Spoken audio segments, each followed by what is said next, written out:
So welcome all. My name is David McConnell. I'm the R&D Director here at Foodcase International. I want to welcome everybody to the panel discussion and the podcast on the subject of sense and sensibility and nonsense of sustainable food packaging. Today with us here, we have Dr. Ulplar van Belsen from Wageningen University, Lara Houwman from Transavia, and Iris Groeneweg from Icelandair. Welcome all.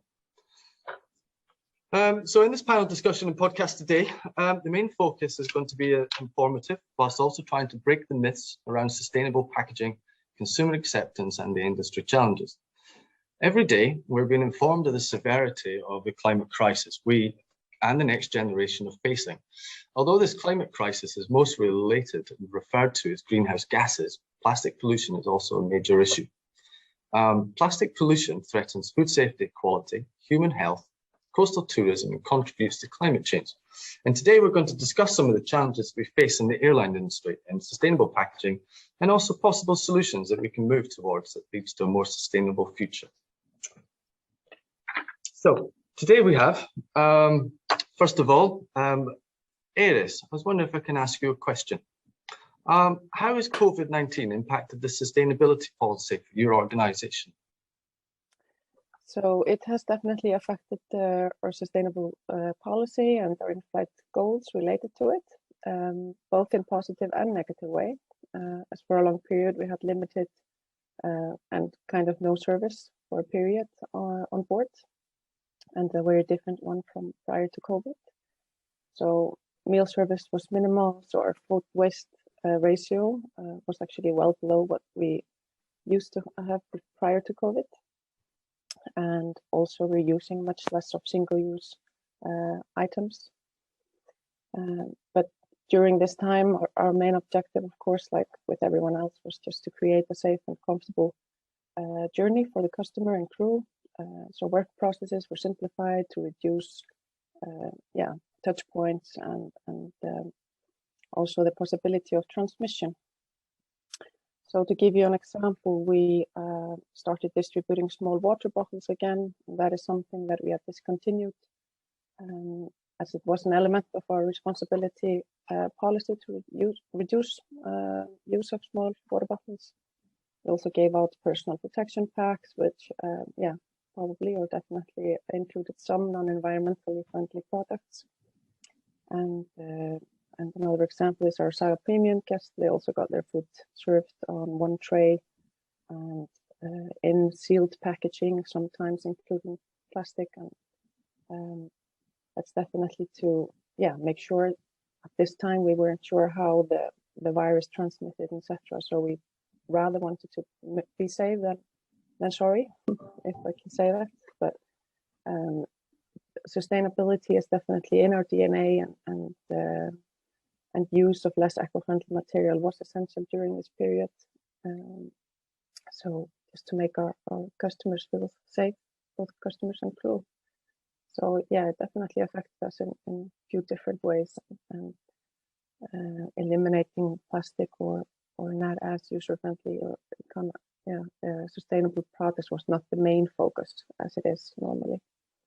Yeah, great. And would you say you're now reverting back to previous protocol and reducing a lot of the single packaging that you have done now that we have a little bit understanding and knowledge along the way? Yeah, definitely. And we have a better idea of how the virus transmits. And first in the beginning, people were just sitting in their seat, not moving or having anything. They just want to make sure that they were able to go from A to B. But now we have a better understanding, and we're not as afraid to travel. So we're getting, slowly but steadily back to what we had previously. So we're starting to divide or sort our waste again, etc. Well, thanks very much, Alice. And Lara, if I can come to you. So Transavia has 100% buy on board retail service. What challenges do you face before and also now with food waste, packaging waste on board, handling, separating, and generally just the logistics of the onboard menu that you have? The challenges are the same as it was in the past, but the challenges lies in separating and storing on board and offering waste to the waste processor at Schiphol Airport.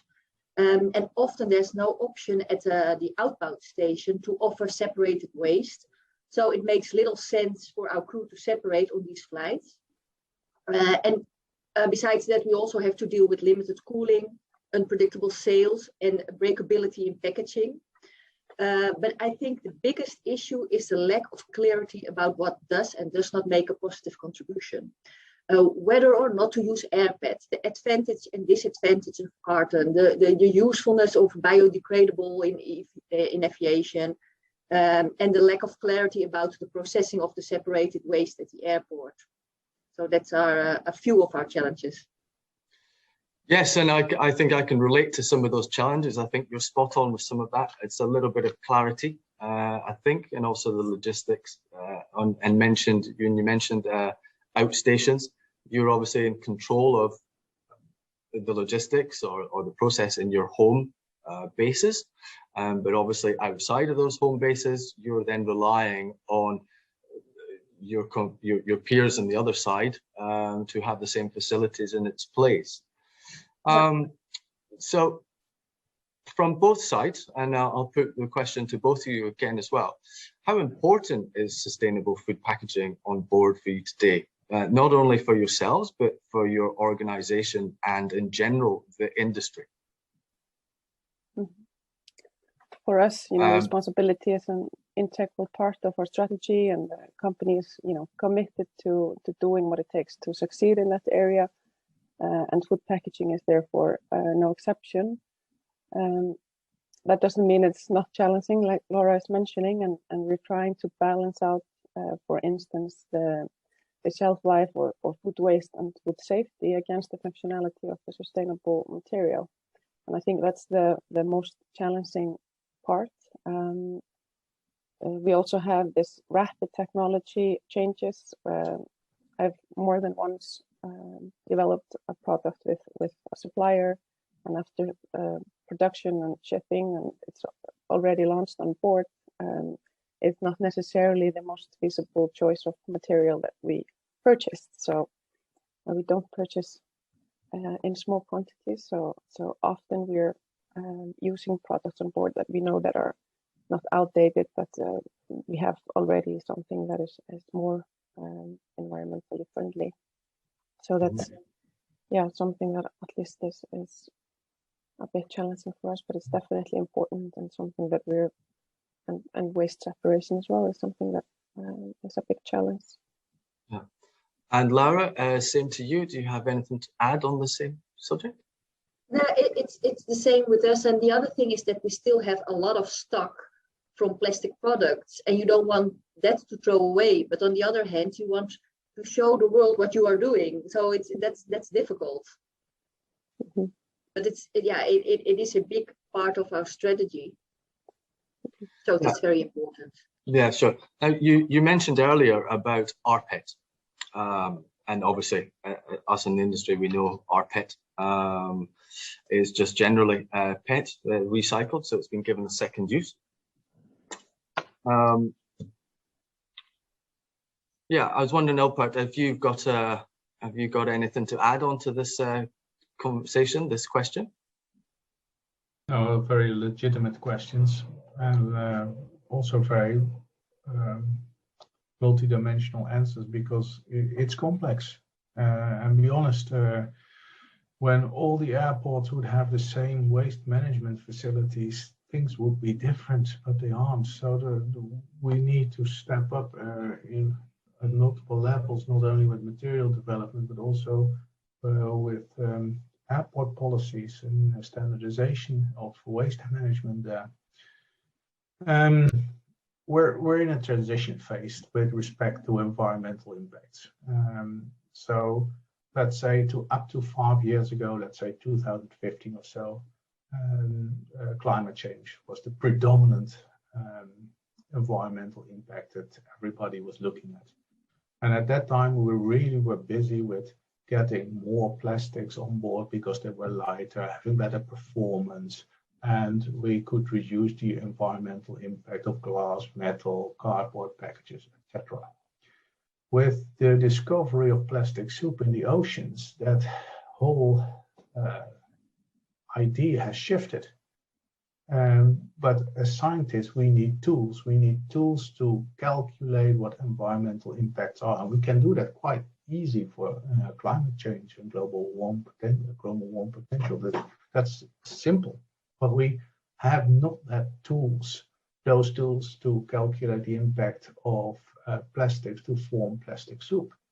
Yes, we can guesstimate what percentage of our plastics will end up in the oceans, and we can estimate what kind of environmental impacts that has. But it's something.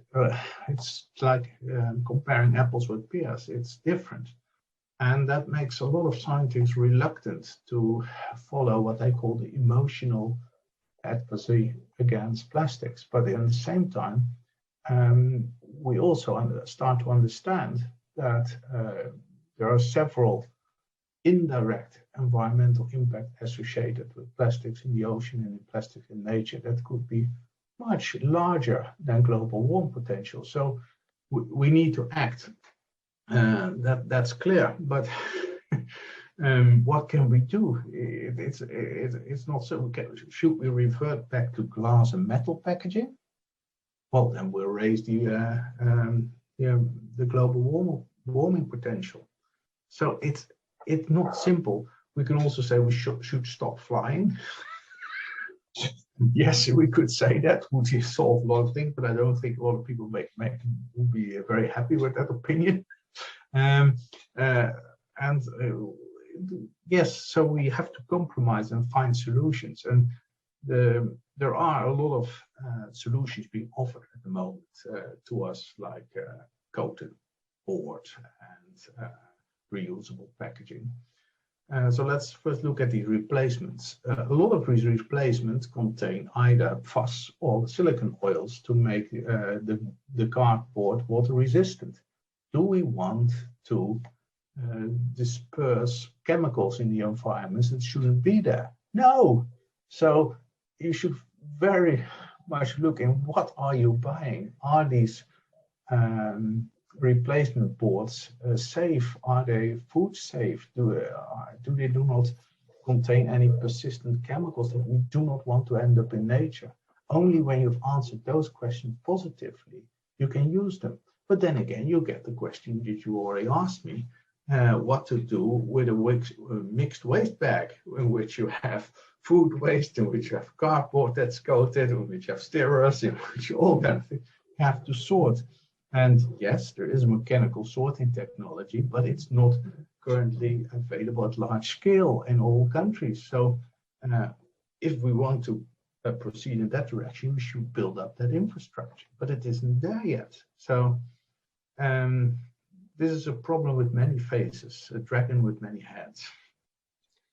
Yes, no, I think you're right. I think and that's the bit of the purpose of today, is to sort of delve into a few of these areas and understand what's a myth around this and what is possible, and actually what direction can we take things in. Now, I'll put this question to you all. Do you believe there's enough regulations in place currently, in other words, to drive us towards better solutions? Or do you think there needs to be regulations in place to actually make that shift to, let's say, the waste cycle? Is there enough regulations in the waste cycle, or something that you see from your side from when it comes to you disposing from the products on board? I'll put that both to Laura and Iris first. Mm-hmm. Yeah, I think it's definitely a challenge, and sorting waste is not an easy task on board an aircraft with limited space, etc. But we definitely can. But I think it's just not like a synchronized recycling system. We should come up with within the industry, so we're all sorting the same elements out of our waste. So yeah, definitely, I think a global policy, or especially within the catering units, that we're all, or they are accepting the same sorted waste to start with, at least to have a starting point. So I think 3 to 4 different categories or something like that could definitely support or help and push us through, because I feel like sometimes the airlines are pushing the catering units towards sorting their waste because we deliver the waste sorted to them, but we know that sometimes it just ends up in the same bin. But at least we're doing what we can to make a change, see if that will change their view on things. So, but if we come up with that. Yes, no, absolutely. I mean, as we're obviously a supplier of food products, we come up with a lot of challenges. You've all mentioned them too before. We also face those challenges. It comes down to food safety. It comes down to shelf life. It also comes down to the product. It comes down to the packaging. It comes down to how it's shipped, how it's stored. Each element generally introduces a new piece to that puzzle, that there is not one product that fits all, if you know what I mean. And so I suppose the question is, what is that product going to be, if there ever is one, that fits all the criteria along the way? But I think this will be the point where we come to you, Alpart, just a little bit to actually introduce yourself and what you'd actually do at Wageningen University. And maybe you can tell us whether you have found the Holy Grail. Well, to spoil your party, Holy Grail doesn't exist. That's why everybody still seeks it. There are multiple solutions in theory possible, but if you're looking in practice within the legal boundaries that you often have only limited options with limited benefits. Personally, I would favor packages that are recyclable, that are sorted on board, if that's possible. I also understand that not always possible, but in theory, ideally that would happen, or sorting afterwards if it's not possible, one of the two, and that we try to recover our plastics and try to recycle them. That's only possible with rPET, as you know. And no other plastic is at the moment currently allowed to be recycled, food safe. So that makes that story very simple.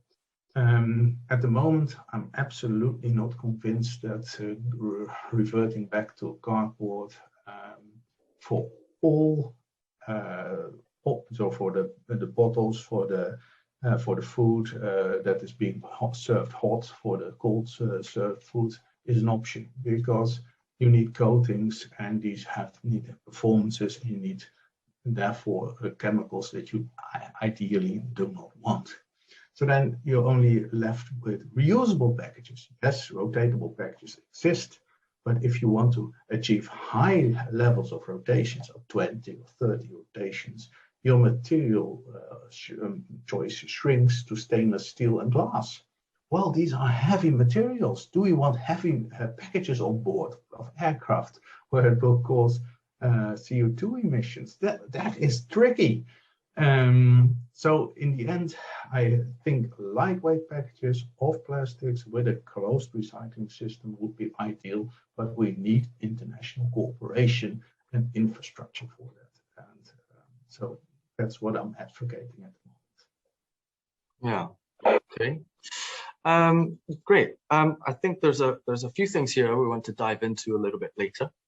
In the meantime, I think we'll move to a few questions that have been pre-supplied. And the first question, Laura, if you want to ask, please.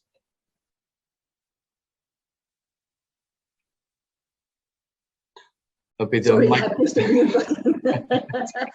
Yeah, my question is plastic free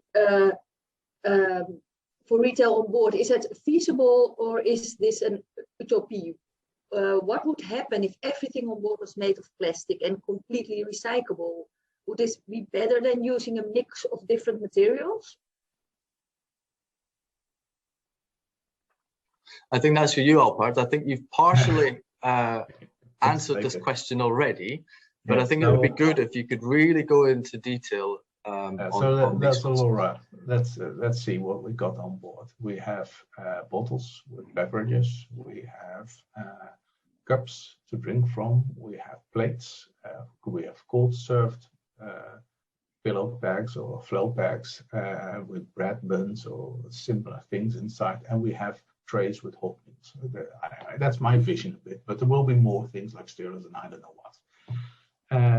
If you only take those things that we currently have this just what I just said, then you will see that all these plastics have quite different specifications, and you already get a cup and a beverage container made of PET or rPET, and you will get maybe a hot meal tray made of CPET, and you will get a bread bun wrapped in polypropylene film, a stirrer made of polystyrene, for all technical reasons. So I don't think we will ever be able to make a one plastic system on board.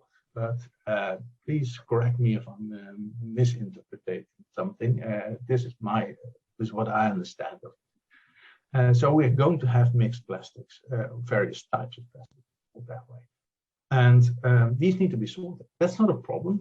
Sorting facilities who can deal with that. The size might be issues because we typically have on board things like stirrers and maybe also coffee milk cups and those things, these very small plastic things. Yeah, sorry, these are problematic to sort. But the large things like the PET trays for hot meals and the PET beverage containers, easy to sort. Let's start there and work from there, I would say. Great. Well, thank you, Alfred. Iris, you've got a question. Yeah, the long one. No, I wanted to ask so many questions, so I combined probably 3 questions in one. No, but I just wonder, with the recent EU regulations, certain single-use plastics items have been banned, and parallel consumers are being informed that all plastics are bad.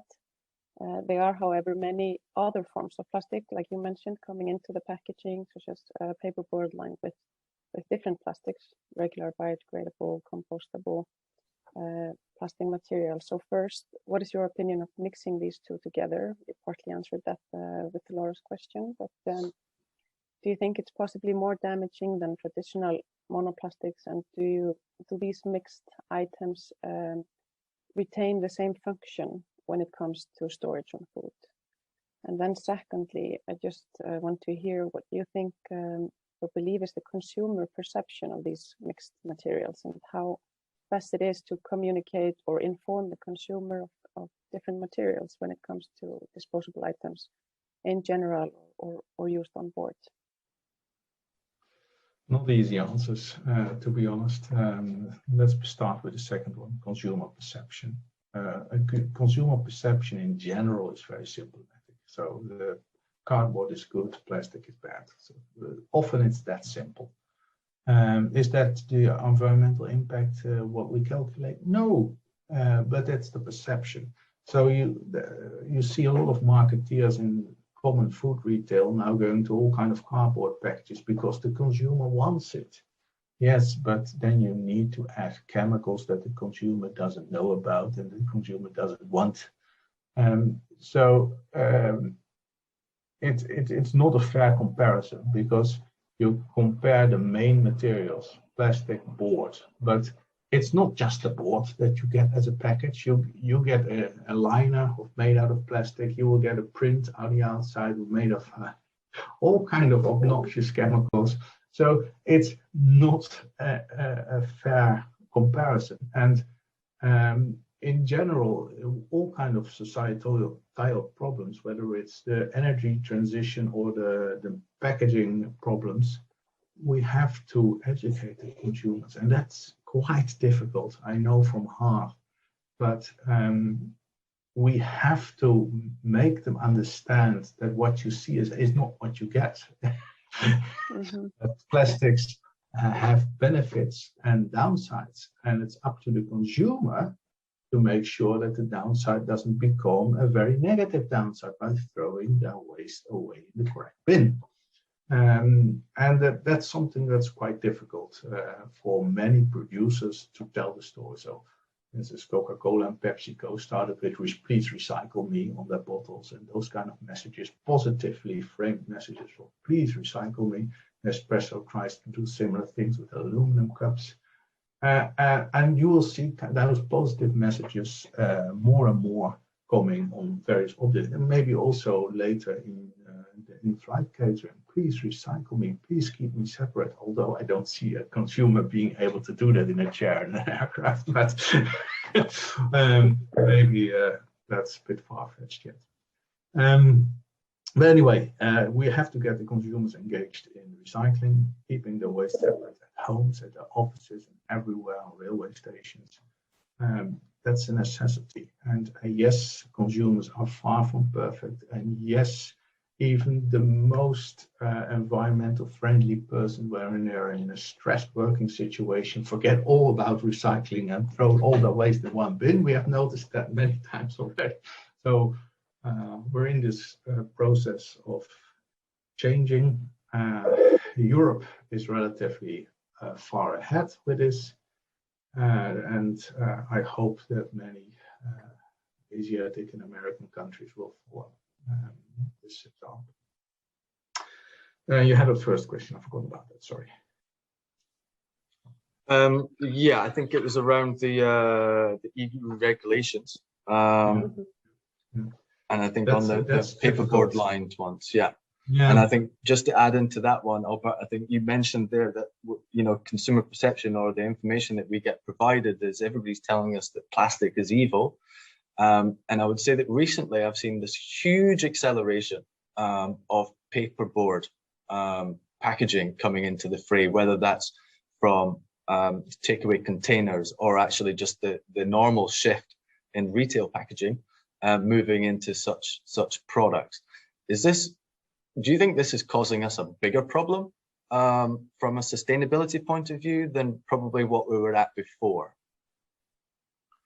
The issue is that the problems with the pollution of the paper system or the board system, recycling system, will not be directly noticed. So you have a pulper that makes new pulp and that typically uses a water treatment plant, and most of the molecules that are in the aqueous phase will enter the surface water. So if in 10 or 20 years' time, people start noticing that the silicon oil levels or the PFAS levels of our rivers have gone up, we all have an idea where that's originating from. But often people do not lay direct relations to changing packaging formats and the consequence on the environment. So also the European sub-regulation was very, very mild for cardboard that have been lined or whatever with one or other chemicals. And we're getting more and more strange situation in Wageningen that we're asked to test the performance of packages, also paper-based packages. And we're not allowed to analyze the paper-based packages. We're not allowed to chemically analyze them because all these producers know that they're putting in chemicals that shouldn't be there to get the performance, the water resistance, the grease resistance, the heat tolerance, etc. And that worries me. Yes, it's true. The paper industry in Europe has lobbied very efficiently in the sub-regulation, and the plastic industry hasn't. It's true. And now we're in an unequal legal framework where plastics are evil and should be removed as much as possible, and paper can add all chemicals they want, although we do not want them. And they're potentially more toxic and more persistent than what the plastics bring in our environment. So, yeah, unfortunately, it's not only consumer perception, but it's also legal personnel perception of the problem and understanding of the problem. I can understand from one side that the authorities in Brussels want to act, want to do something, because this littering of our planet and bashing on member states that do not get their waste management system organized has continued for 25, 30 years, and most of the member states didn't respond at all, didn't do anything. So I can understand that Brussels gets frustrated and goes into bizarre measures like a sub-regulation, which you should do. But yeah, so on one side I understand it, but on the other side it will not serve as a purpose. It will not reduce the plastic soup in our oceans. And that's a pity. Yes, indeed. Now, obviously, we're talking about paperboard and plastic and stuff that here, and I think, Eris, you asked the question about the communication. How do we communicate? Because by the sounds of this conversation, you know, plastic isn't that bad, as long as we control the plastic. You know, we have all this plastic in the world. If we can reuse it, you know, if we can close that loop, we can bring it all back in, reuse that plastic. So that it's a full cycle, that none comes out of that stream into the oceans, then probably what we're saying is that we're in a better place. We also talk about paperboard, but one thing we've not talked about here is compostable or bioplastics, because I think this is definitely confusing for the consumer. I think they're led to believe that bioplastics as being compostable is the great big solution. Is that true? Well, is this a great solution, or is this also going to cause us a problem like we didn't think plastic was 30 years ago? Also with scientists, we see trends, and we see the fashions in beliefs, and they come up and they go. About 10 years ago, bio-based and biodegradable plastics were very hot. And since we're later focused more on recycling and getting plastic packages recycled, this interest has diminished slightly over the years. But now that we have a recycling system in several countries in the world, and we see how mediocre they perform, we also understand that this is not a solution. And the next step that many people have recognized, also the Dutch Sustainability Institute, is that the next step is circularity. We need to have plastic packages that can be made in the same plastic package, and we can recycle back in the same plastic package, etc. But then we have these very tough food safety laws from EFSA and from the European Union that will typically limit to rPET. That's it. But that we cannot make everything from rPET, as we know. So we have issues. And thirdly, even if you have a circular recycling system, like we have in the Netherlands, for instance, for large PET bottles, and soon also for small PET bottles, then there always will be civilians that do not follow the instructions and throw their waste into nature. That's human. People do not always do as they're supposed to do. And certainly in liberal countries like us, without a policeman at every corner, that happens. Experiments in China have shown if you put a policeman at every waste bin, it works much better than without a policeman next to every waste bin. But unfortunately, in our part of the world, that's infeasible. So people still throw plastic in nature, even with a deposit refund system, as we have. And maybe that's only 1% or 0.5% of the bottles. It's still that amount, and it still gives unwanted, undesired environmental impact. So there's a group of scientists that very strongly claims that if we want to move on to intrinsic sustainable packages, those plastic packages should be recyclable, circular recyclable, and also biodegradable when they enter nature, or biocompatible when they enter nature. That's a school of thought. Yes, not everybody agrees. I fully agree. But I think it's a strong school of thought, but it's at the moment way ahead of the general troops of the industry. There are some think tanks that really stress this point and want to get rid of all the polyolefins and want to go to an all polyester network where we can recycle the polyesters via depolymerization, repolymerization, and of course collection and recycling.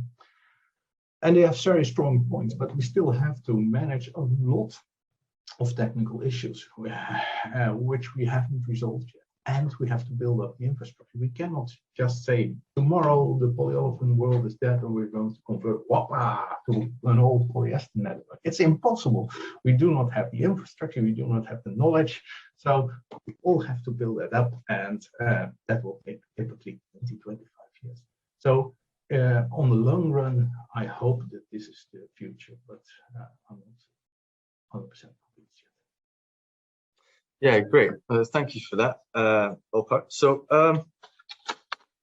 yeah, I think this is a subject that can go on, and we can talk about this for a long time. I think these are challenges in our times. As a supplier, and obviously Iris and Lara as let's say a provider of food products into the airline industry, obviously that perception is that plastic is bad, and we've discussed that. But then actually it appears that actually plastic is not so bad if we can keep it in the loop. So if we're going to move back to this and supply those products, one, I think we know how we're meant to deal with it. We're meant to keep that within the loop. But how do we first of all communicate that to the consumer, that when they have their product, we are not being bad by providing it to you in plastic. So, you know, don't feel bad for it. You know, don't look at us the wrong way for doing that. We're ultimately doing it the best that we can. How do you think that we can quickly get that view across to the consumer who's sitting on a flight and buys from an onboard menu and gets it in plastic packaging? How can we tell them that, you know, we are doing the best that we can, and this is what we believe in our knowledge is actually the best solution right now? Is there any quick answer or quick information that we can give the consumer to not really feel, you know, really bad of what we're doing? This is a very difficult answer, and you typically have to ask that question to marketeers. And of course, there are big beverage companies that have a dozen or so marketeers working on this question. How can people feel themselves happy and pleasant while consuming and not feeling guilty? And then you get these type of messages like this beverage is happiness and please recycle me on the cap or whatever. And if that works, that's fine with me. But of course, it's much more complicated, I think, than just a message. And I'm not the marketeer. Maybe Iris or Laura has better ideas about this, but it's, I think, a very difficult question, Dave. Yeah, so it's probably down to multiple forms of communication. I think beyond that there's no shadow of a doubt. You know, this is plastic. We know it. We recognize it, but we are dealing with it in a responsible way, and it needs to be open for them to see what we're doing. That, you know, a clear description that possibly this is possibly already come from another source of plastic. This has had a second life, a third life, and it will go on to have another one, and beyond those times. Do you think that's the way forward, is just clear communication while still sticking to plastic? Or should we actually succumb to the perception that plastic is bad and follow everybody else? And then I think we are probably failing by following what is technically the scientific and correct view. Well, then we'll get metal and glass packages on board that will be much heavier and creating much more CO2 emissions and making them rotable and reusable. It's possible, but not ideal in the global warming potential dimension of sustainability. So you have to think in multiple dimensions, and that makes this conundrum so complicated. Can I ask a question? Is it sure. possible to explain to the customer, we choose plastic because, and then explain why plastic is the best option? Yeah, but then I fully agree. You can explain that, but you then also need to inform the consumer that he should participate. In your case, that's relatively easy because it's on board, and probably he will not sort his plastic waste himself. You will do it either on board or on location for him or her. But in a household situation where I'm usually studying, it's much more complex because yes, plastic is ideal in case the consumer doesn't throw the plastic package in nature, but throws it in his lightweight packaging waste bin. Yeah, great. Okay. Is there any other anything else that anybody wants to add into this conversation right now at the moment? Any other questions, Iris? Are you okay? No, not really. It's interesting. So. Yeah, great. Well, I want to thank you all for your time. I'd just like to summarize this, that, yeah, obviously we're facing a bit of a crisis. We are told that plastic is bad, but the scientific evidence is kind of proving that actually it's not. It's a functional piece. And we know what plastic does in the environment. We know what goes into the production of it. Whereas obviously in these new forms of packaging materials, there's a lot of unknown going on that obviously has the potential to damage our environment just as much through leaching of chemicals, etc., I think is what you explained, Alpard.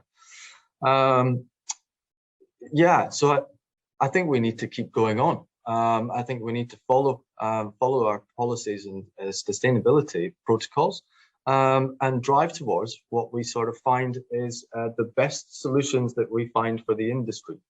There is no holy grail, not yet, and probably not in the future. But it's been a wonderful conversation with you all. I'd love to sit here for probably a couple of hours, and I think we could equally go backwards and forwards on these topics. But I want to thank you for that now. I think if anybody else has got any other questions, I think obviously the people who will be viewing this for the WTCE can always come to us for some questions with Foodcase International, or obviously equally to yourselves, Lara and Iris. Hopefully you'll be accepting if anybody has any questions for you on that one. So if that's everything from everybody, I'd love to thank you for your time, and we'll catch up with you later. Thank you very much.